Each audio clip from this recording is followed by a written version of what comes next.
اشتباه کردی تمام آرزوهاتو فدای یه آدم کردی. اشتباه کردی.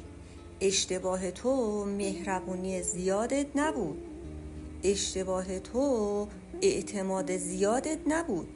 اشتباه تو اونجایی بودش که کنار اون همه مهربونی، کنار اون همه خودفراموشی، از خودت نپرسیدی که چرا من برای این فرد دارم این کارا رو انجام میدم، که چی بهم بده؟ امنیت، قدرت، احساس ارزشمندی، احترام. آره، تو دنبال اینا بودی. انگار ظرفای خالیت رو جلوی این فرد چیده بودی و به طور غیر مستقیم میگفتی من به خاطر تو قید دنیا رو زدم، قید خودمم زدم تا تو این ظرفای منو پر کنی و با من باشی.